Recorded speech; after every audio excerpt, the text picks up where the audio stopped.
వాగర్థావివ సంపృక్తౌ వాగర్థ ప్రతిపత్తయే జగతః పితరౌ వందే పార్వతీ పరమేశ్వరౌ.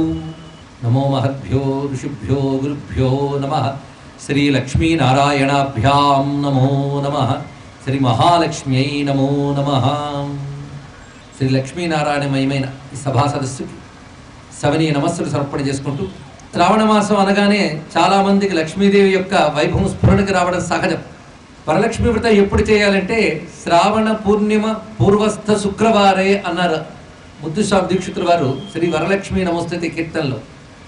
మనకి శాస్త్రం చెప్తున్న ప్రకారంగా శ్రావణ పూర్ణిమలకు ముందు వచ్చేటువంటి శుక్రవారము అని, సరిగ్గా పూర్ణిమకు ముందు రోజే శుక్రవారం వచ్చింది మనకి. అయితే పూర్ణిమకు ముందు వచ్చే శుక్రవారం అని చెప్పడంలో విశేషము, శ్రావణ మాసంలో లక్ష్మీదేవికి ఆరాధించడంలో ఉన్న ప్రత్యేకత ఆలోచిస్తూ ఉంటే, భారతీయ సంస్కృతిలో లక్ష్మీ అనుగ్రహం శ్రావణ మాసంలోనే కాదు, ప్రతిరోజు కావాలి, ప్రతి క్షణం కావాలి, బ్రతుకంతా కావాలి. అయితే మన ఋషుల యొక్క విజ్ఞానం ఎంత గొప్పదంటే, ఋతువులు కాలాల్లో జరుగుతున్న మార్పుల ప్రకారం భగవచ్ఛక్తి ఒక్కొక్కసారి ఒక్కొక్క విధంగా మనం పొందే అవకాశం. అలాగే ఈ వర్ష ఋతువులో ఈ శ్రావణ మాసంలో ఈ పూర్ణిమకు ముందు వచ్చే శుక్రవారం నాడు అమ్మవారిని ఆరాధించమని పెద్దలు నిర్దేశించడానికి కారణం ఏమిటి అని ఆలోచిస్తుంటే, అసలు లక్ష్మి అంటేనే ఆర్ద్రతా గుణం కలిగినది అని మనకు అర్థమవుతుంది. ఆర్ద్రాం పుష్కరిణీం పుష్టిం అంటున్నాం. ఆర్ద్రత, ఆర్ద్రత అంటే తడి తేమ కలిగినటువంటి స్వరూపం. మనకి శాస్త్ర ప్రకారంగా ఒక సంవత్సరాన్ని 2 భాగాలు చేస్తే ఉత్తరాయణం దక్షిణాయనం. ఉత్తరాయణం అగ్ని సంబంధమైనటువంటి అయినం, దక్షిణాయనం జల సంబంధమైన అయినం. 2 కలిపి చూస్తే అగ్ని సోమాత్మకం జగత్ అని శాస్త్రం చెప్పిన మాట మనకు గుర్తుకొస్తుంది. అగ్ని సోమములే ఈ జగత్ అంతా అన్నారు ఇక్కడ. ఈ మాట మనం అనేక మార్లు చెప్పుకున్నాం. పరిశీలించండి, ఉత్తరాయణం అంతా అగ్ని యొక్క లక్షణం కనబడుతుంది, దక్షిణాయనం అంతా జల లక్షణం కనబడుతుంది. అది ఉత్తరాయణం ఈశ్వర స్వరూపంగాను, దక్షిణాయన అమ్మవారి రూపంగాను భావించడం కూడా గోచరిస్తున్నది. సంవత్సరానికి పగలు రాత్రి అని భావించుకుంటే పగలు ఉత్తరాయణం, రాత్రి దక్షిణాయనం. రుద్రో దివ ఉమాన్ రాత్రి తస్మై తస్యై నమో నమః అని శాస్త్రం చెప్తున్నది. పగలు శివుడు, రాత్రి శక్తి అన్నారు ఇక్కడ. అంటే పగలు ఈశ్వరుడు, రాత్రి శక్తి. అప్పుడు ఉత్తరాయణ ఈశ్వర స్వరూపం. అందుకే మనకి పుణ్యమైనటువంటి ఈశ్వర ఆరాధనలన్నీ అప్పుడు వస్తాయి. మీరు పరిశీలించండి, మహాశివరాత్రి కానీ వైకుంఠ ఏకాదశి లాంటివన్నీ ఉత్తరాయణ పుణ్యకాలంలో వస్తాయి. దక్షిణాయనంలో అమ్మవారి ఆరాధన ప్రధానంగా మనం చేసుకుంటున్నాం. దానికి తోడు ఆర్ద్రతకి సంబంధించినటువంటి ఋతువే కాకుండా చంద్రుడు ఆర్ద్రతకి అధిపతి. సోమో భూత్వా రసాత్మక అని భగవద్గీతలో స్వామి చెప్తున్నాడు. చంద్రుడు రసాత్మకుడు, అంటే తేమలతో కూడినటువంటి వాడు ఆయన. ఆర్ద్రతకి అధిపతి చంద్రుడు. కనుక ఆర్ద్ర ఋతువైనటువంటి వర్ష ఋతువులో శ్రావణ మాసంలో ఆ చంద్రప్రధానమైన శుక్లపక్షంలో చంద్రాం చంద్ర సహోదరీం అయినటువంటి మహాలక్ష్మిని మనం ఆరాధిస్తున్నామంటే, పెద్దలు ఒక పర్వం పెట్టినా ఎంత ఆలోచించి పెడతారో దీన్ని బట్టి మనం తెలుసుకోవాల్సింది ఇక్కడ. అలాంటి భవ్యమైనటువంటి పర్వాన్ని మనం చేసుకుని ఈ శ్రావణ మాసంలో అమ్మవారిని ఆరాధన చేసుకుంటున్నాం. ఆర్ద్రత అనే మాటకు మరొక అర్థం ఉన్నది. కరుణకి కూడా ఆర్ద్రతా గుణం అంటాం. కరుణ, ప్రేమ ఇవన్నీ ఆర్ద్రతా గుణాలు. తీవ్రత్వము ఇవన్నీ కూడా అగ్ని సంబంధమైన గుణాలు. ఆర్ద్రతా గుణం కరుణ గనక ఆర్ద్రత, కరుణతో కూడినటువంటి అమ్మవారిని మనం ఆరాధన చేసుకుంటున్నాం. అయితే లక్ష్మి అంటే చాలామందికి లక్ష్మి వేరు, గౌరి వేరు, సరస్వతి వేరు అనే భావం కలుగుతుంది. ఉన్నది ఒకటే శక్తి. ఆ తల్లే లక్ష్మి అన్న, ఉమా అన్న, లలిత అన్న, సరస్వతి అన్న ఏదైనా ఆ తల్లే. ముగ్గురమ్మలు కలిపి ఒకే అమ్మ అని మన శాస్త్రంలో ప్రస్తావిస్తున్న విషయం. అది లక్ష్మి, ఉమా, లలిత ఇవన్నీ ఒకే దేవతా స్వరూపాలు అనేటువంటి శాస్త్రవాక్యాన్ని ప్రమాణంగా తీసుకుంటూ మనం ఇక్కడ వివరించుకుంటున్నటువంటి అంశములు ఇవి. అయితే లక్ష్మి కటాక్షం అని పేరు పెట్టుకున్నాం ఇక్కడ. కటాక్షము అంటే కడకంటి చూపు అని అర్థం. అమ్మవారి కడకంటి చూపులు, ఇది దీని యొక్క అర్థం. అంటే అమ్మవారి చూపు సోకితే చాలు మన బ్రతుకులు బాగుపడతాయి. అసలు లక్ష్మి అంటేనే అందులోనే చూపుల తల్లి అని అర్థం ఉన్నది. చూపుల తల్లి యొక్క చూపులు. ఈ చూపుల మహిమ వర్ణించాలంటే ఆదిశంకర భగవత్పాల వారు కనకధారా స్తోత్రం వర్ణించారు. కనకధారా స్తోత్రం అంటే అది చదివిన వెంటనే ఎక్కడి నుంచో బంగారు వాన పడుతుందని అనుకోవడం కాదు. కనకధార అంటే అమ్మవారి కటాక్షాలే కనకధార. ఆమె చూపులు మన వైపు ప్రసరిస్తూ ఉంటే ఆ ప్రసరిస్తున్న చూపుల వర్షం కనకధార. ఆ చూపులే కనకం. కనకం అనే మాటకి ప్రకాశము అని అర్థం. కనత్ కనకతాటంక అంటాం. కనత్ అంటే ప్రకాశించుచున్నా అని అర్థం. అమ్మవారి ఆ కనుచూపులు వెలుగులతో వస్తున్నాయి. ఆ వెలుగుల ప్రవాహం అమ్మవారి చూపులు. ఆ వెలుగులకి 2 లక్షణాలు ఉన్నాయి. అసలు వెలుగు అంటేనే మన సంస్కృతిలో జ్ఞానానికి ప్రతీకగా వాడతాం వెలుగుని. అందుకే అసతోమ సద్గమయ తమసోమ జ్యోతిర్గమయ అని. అందుకే అమ్మవారి చూపుల్లో వెలుగు ఉంది అంటే జ్ఞానం ఉన్నది. చీకటి దరిద్రానికి, దుఃఖానికి, అజ్ఞానానికి ప్రతీకగా చెప్తాం. వెలుగు ఐశ్వర్యానికి, జ్ఞానానికి, ఆనందానికి ప్రతీకగా చెప్తాం. ఇప్పుడు అమ్మవారి చూపులు ఆ వెలుగులు, అంటే కనక ధార అన్నారు. కనకం అంటే కాంతి. అయితే అమ్మవారి చూపుల్లో కేవలం వెలుగు మాత్రమే కాకుండా ఆర్ద్రత కూడా ఉన్నది. అది విశేషం. అందుకే చిదేక రసరూపిణి అన్నారు ఇక్కడ. దాని అర్థం ఏమిటయ్యా అంటే వెలుగు జ్ఞానమైతే ఆ ఆర్ద్రత ఆనందం. అమ్మవారి కనుచూపుల్లోంచి ఆ వెలుగుతో కూడినటువంటి ఒక ఆర్ద్రమైనటువంటి ఆనందం మనకు లభిస్తుంది. సాధారణంగా వెలుగు వేడిగా ఉంటుంది, తడిగా ఉండదు. కానీ అమ్మవారి చూపుల వెలుగు వేడిగా ఉండదు, చల్లగా ఉంటుంది. అది ఇక్కడ. అందుకే అమ్మవారి చూపులు చల్లని చూపులు. ఆ వెలుగులో చల్లదనం ఉన్నది. అందుకే వెలుగు జ్ఞానాన్ని ఇస్తుంటే ఆ చల్లదనం శాంతినిస్తున్నది. అందుకే అమ్మవారి కటాక్షం, లక్ష్మీదేవి కటాక్షం ఏమిటయ్యా అంటే మనకి ఏకకాలంలో జ్ఞానాన్ని, ఆనందాన్ని, ప్రశాంతతని ప్రసాదిస్తుంది ఆ వెలుగు.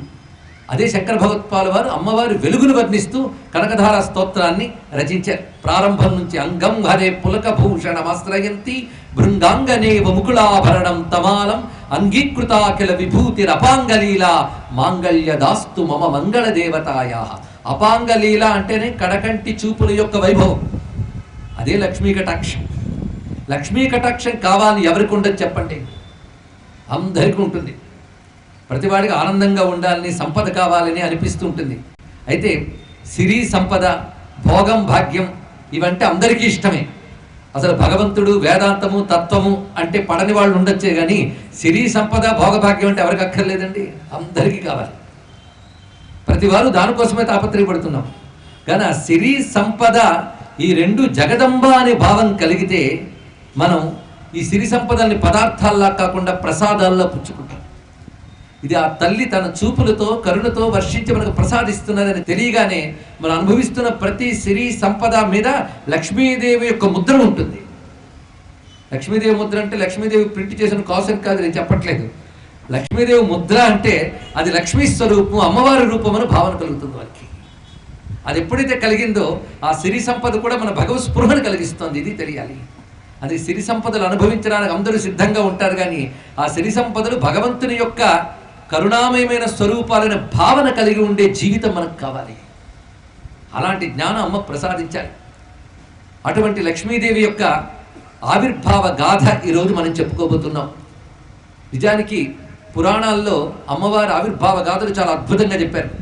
అమ్మవారు ఎలా ఉద్భవించారంటే తడుముకోకుండా కాస్త జ్ఞానం ఉన్న వాళ్ళైనా చెప్పగలరు క్షీరసాగర మథనంలోంచి ఉద్భవించారు అని. అంటే అంతకుముందు ఆవిడ లేరా అంటే అంతకు ముందున్న తల్లే మథనం చేస్తే ఆవిర్భవించింది అని దాన్ని బట్టి తెలుస్తున్నది.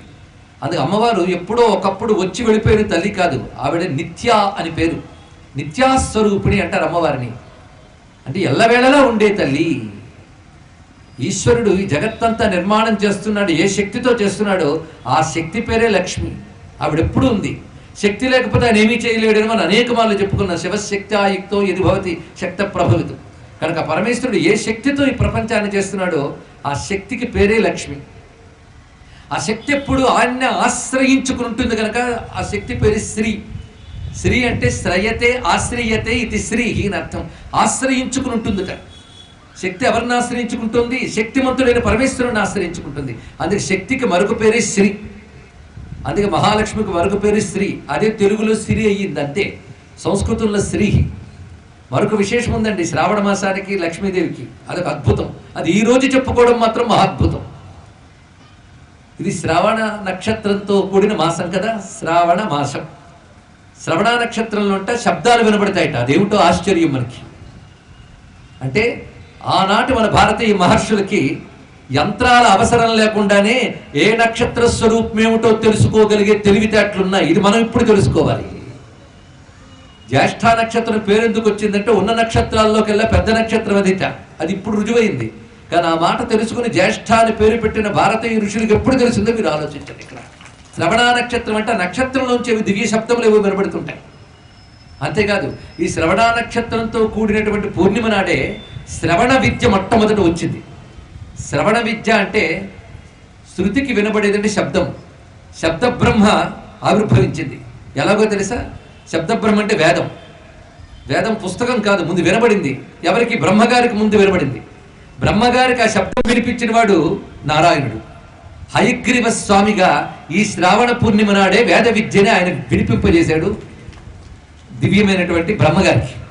అందుకు శ్రవణ, శృతి, వేదము, దానికి సంబంధించినటువంటి పూర్ణిమ, శ్రావణ పూర్ణిమ అనడంలో ఎంత ఔచిత్యం కనబడుతుంది. లక్ష్మీదేవి అంటే ఎవరో కాదు, సాక్షాత్ వేదమాత. ఇది తెలుసుకోవాలి.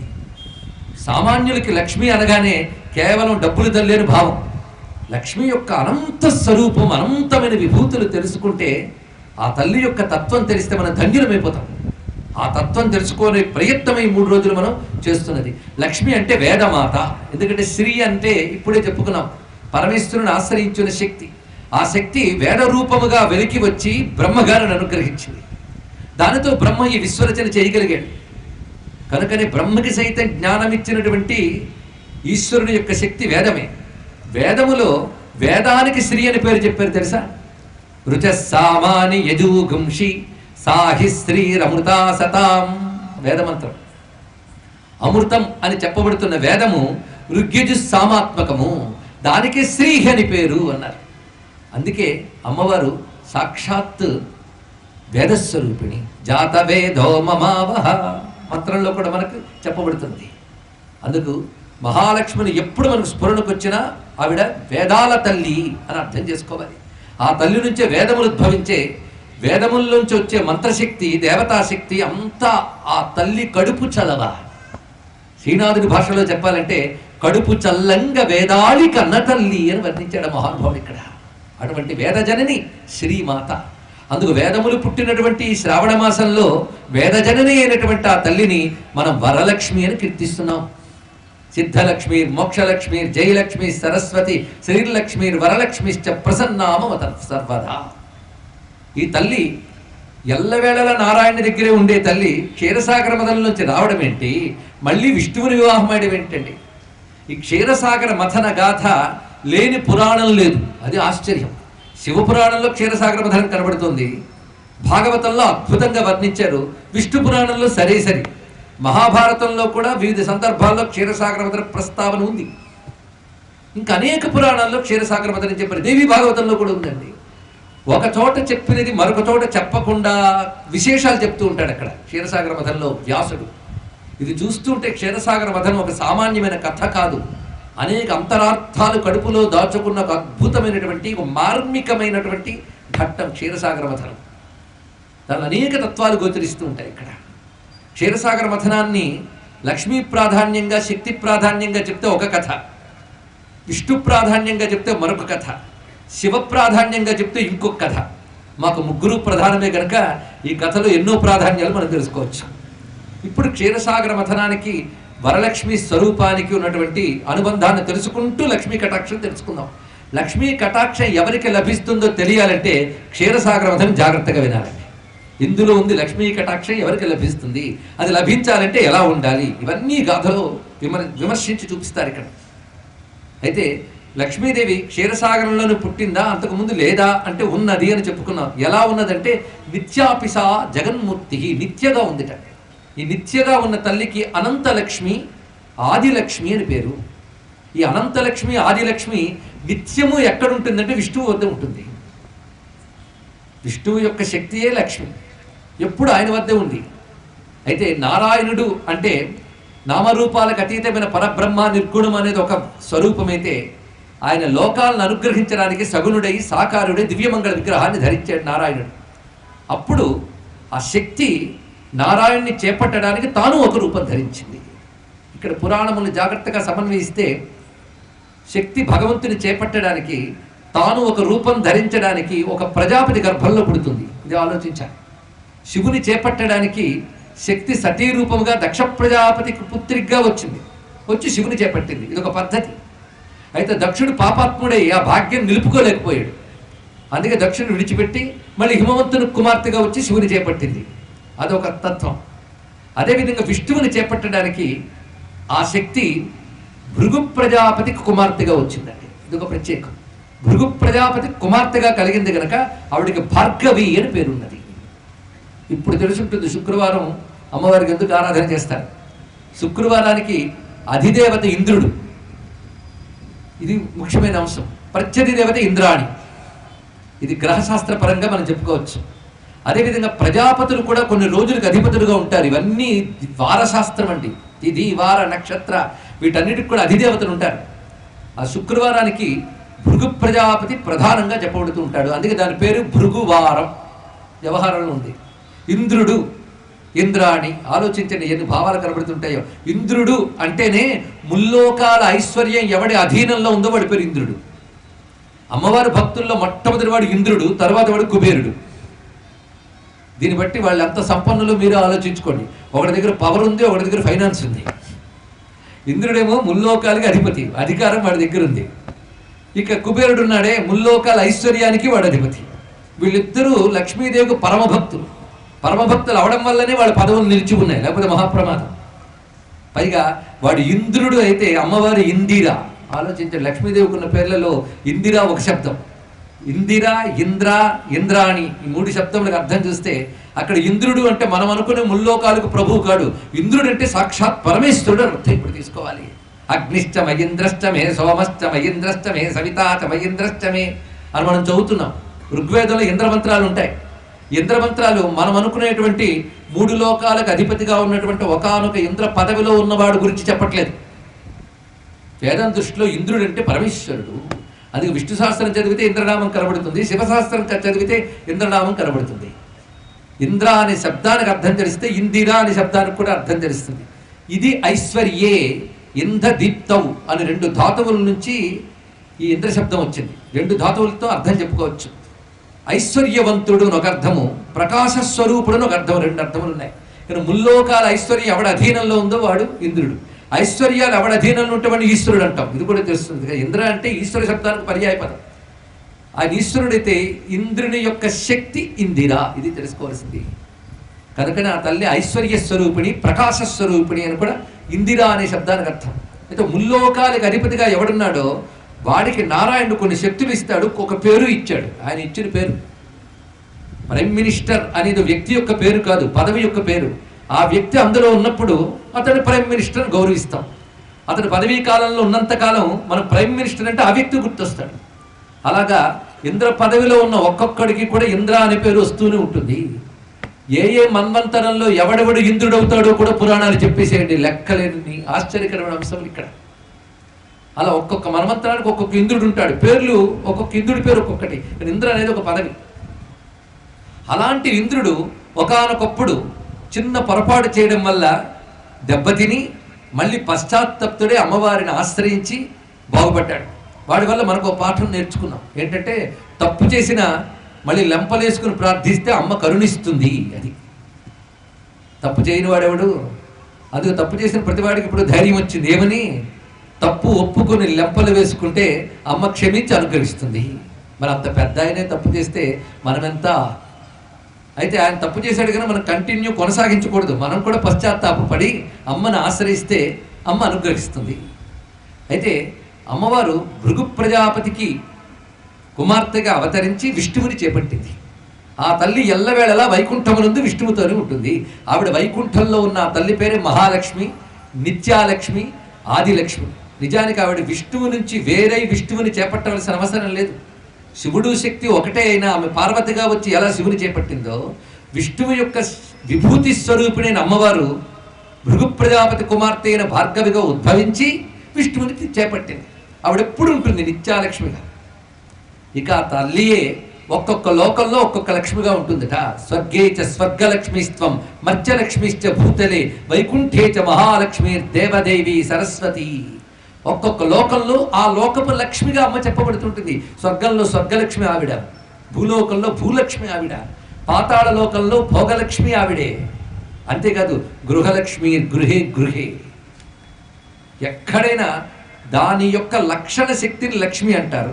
లక్ష్మి అనే నామానికి ఎన్ని అర్థాలు ఉన్నాయో ఇవాళ నుంచి మనం చెప్పుకుంటున్నాం, గుర్తుపెట్టుకుంటే చాలు. లక్షణ శక్తికి లక్ష్మి అని పేరు. లక్షణము మీరు నేను ఇవ్వలేము, అది భగవంతుని వల్లే రావాల్సింది. సూర్యుడికి ప్రకాశించడం లక్షణం, చంద్రుడికి వెన్నెల లక్షణం, గాలికి వీచడం లక్షణం, నీటికి దాహం తెచ్చడం లక్షణం, కంటికి చూడడం లక్షణం, చెవికి వినడం లక్షణం, ఒక్కొక్క అవయవానికి దాని శక్తి లక్షణం. ఈ లక్షణం ఈశ్వర కృప వల్ల సహజంగా రావలసిందే తప్ప మీరు నేను తయారు చేసుకోలేము. సూర్యుడికి వెలుగు మనం ఇవ్వగలమా? చంద్రుడికి వెన్నెల మనం ఇవ్వగలమా? గాలికి వీచే శక్తి మనం ఇవ్వగలమా? కంటికి చూపు, చెవికి వినికిడి మనం తయారు చేసుకున్నామా? ఆలోచించండి. ప్రతి దానికి దాని లక్షణ శక్తి ఉంది కదా. లక్షణ శక్తి కావాలని ప్రతివాడు కోరుకుంటాడు. లక్షణ శక్తి లేకపోతే మనం లేవు. ఒక సంగీత విద్వాంసుడు ఉంటాడు, వాడి లక్షణం ఏమిటి? దేని వల్ల గుర్తింపబడుతున్నాడు? వాడి సంగీత విద్య వల్ల వాడు గుర్తింపబడుతున్నాడు. దాన్ని బట్టి వాడికి రాణింపు, వాడికి పోషణ, వాడికి బ్రతుకు తెరువు ఏర్పడింది. అంటే వాడి బ్రతుకు తెరువు వాడి లక్షణ శక్తి ఏర్పడింది కనుక లక్షణము అంటే సహజంగా ఉండే శక్తి. దేని చేత మన అందరి చేత లక్షింపబడతామో దాని పేరు లక్షణం. లక్షణం అది ఉంటేనే ప్రజలు మనల్ని గుర్తిస్తారు, ఎప్పుడు గుర్తించడం. కనుక దేని చేత ప్రజల చేత మనం లక్షింపబడుతున్నామో దాని పేరు లక్షణ శక్తి. అది అలాగా ప్రతివాడు కూడా లక్షణ శక్తి కోసమే తాపత్రయపడతాడు. అది లేకపోతే మనం ఉండగలమా? ఇప్పుడు లక్ష్మీ ఐశ్వర్యం అనుకుంటే లక్షణ శక్తి ఐశ్వర్యం. ఆలోచించండి. ఈ లక్షణ శక్తి కంటికి చూపు పోతే ఎంత బాధ, కాలికి నడిచే శక్తి పోతే ఎంత బాధ. అంటే ఇవి మనం తయారు చేసుకోలేదు, ఇవి లక్షణ శక్తులు. ఇప్పుడు ఇవి ఐశ్వర్యములు అని తెలుసుకున్న, ఇవి అసలైన ఐశ్వర్యములు. అది చుట్టూ పరిశీలించండి, ప్రపంచమంతా లక్ష్మి, మన శరీరమంతా లక్ష్మి, సృష్టి ప్రతి అణువు లక్ష్మి. లక్ష్మి లేకపోతే ఒక పక్షి రెక్క రెపరెపలాడలేదు, లేకపోతే ఈ గాలి వీచి మనకు ఊపిరి ఇవ్వలేదు, లక్ష్మి లేకపోతే ఆ సూర్యుడి నుంచి వెలుగు మనకు రాదు, ఆయన్ని చూడగలిగే కన్ను మనకు లేదు. లక్ష్మి నీరై ప్రవహిస్తే తాగే శక్తిగా మనలో ఉంది.